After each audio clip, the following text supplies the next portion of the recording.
देखिए, जहाँ तक बिहार का सवाल है, बिहार का प्रतिनिधित्व तो बिहार के मुख्य सचिव कर रहे थे और जनता दल यूनाइटेड के नेता, केंद्र सरकार में मंत्री ललन सिंह जी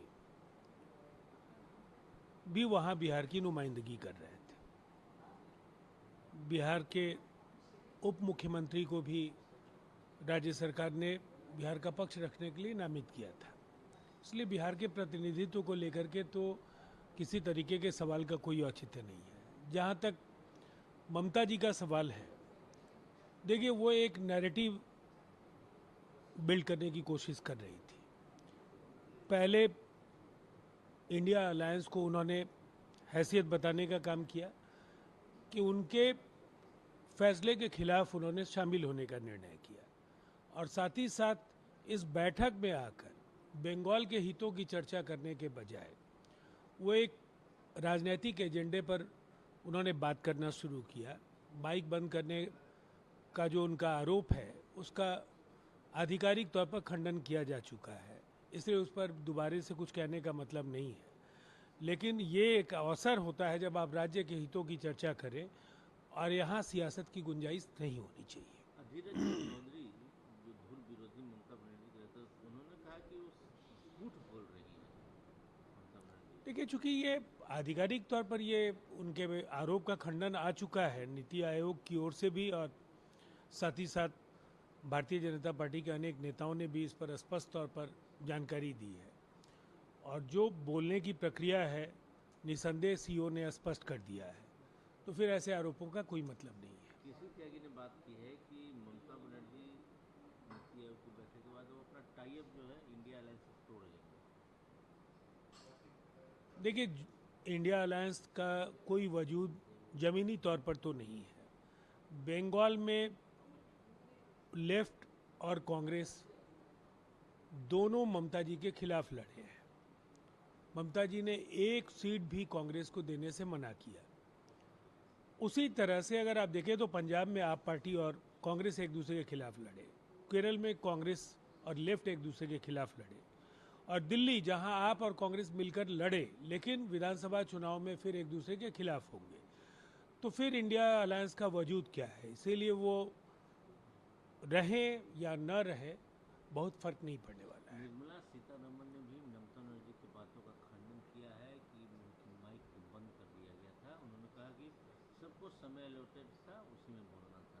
देखिए, निसंदेह ये बेहद अहम बयान है, देश की वित्त मंत्री का बयान है और केंद्र सरकार का ये आधिकारिक स्टैंड है। इसीलिए अब इस पर ममता जी को सियासत करने का कोई नैतिक अधिकार नहीं होना चाहिए।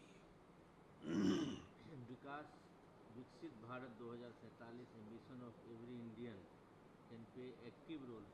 हर एक भारतीय को उसमें एक्टिव रोल निभाना होगा विकसित भारत 2047 बनाने। देखिए, निसंदेह संसाधनों का असमान वितरण दशकों से भारत की एक बड़ी चुनौती रही है। अनेक राज्य केंद्र की मेहरबानी से विकसित राज्य बनते गए और अनेक राज्य पिछड़ेपन के पायदान पर नीचे सरकते चले गए। बिहार इसकी जीती जागती मिसाल है और इसीलिए इस बार के जो बजटीय प्रावधान हैं और जिस तरह की अनुशंसाएं जिसकी हम अपेक्षा नीति आयोग से करते हैं, हमें पूरा विश्वास है कि अगर 2047 में एक बड़ी शक्ति के तौर पर भारत का उभार विश्व अगर देख रहा है तो इसमें पिछड़े राज्यों की अहम भूमिका आने वाले वर्षों में होने जा रही है। भूपेश बघेल कहते हैं कि कुपवाड़ा में इनकाउंटर हुआ, एक जवान शहीद हुआ, एक आतंकवादी भी मारा गया।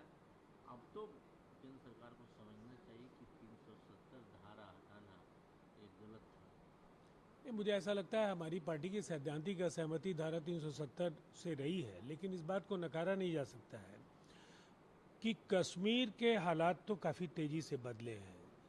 जो घाटी में आतंकवाद के आंकड़े हैं वो घटते चले गए हैं, लेकिन उन्होंने अपनी रणनीति बदली है। आतंकवादी ज़्यादा जम्मू के इलाके में सक्रिय हुए हैं और वैसी स्थिति में जो गांव के स्तर पर जो डिफेंस की जो कमेटियां हैं, विलेज डिफेंस कमिटीज़, उनको पुनर्जीवित करने का काम कर रहे हैं।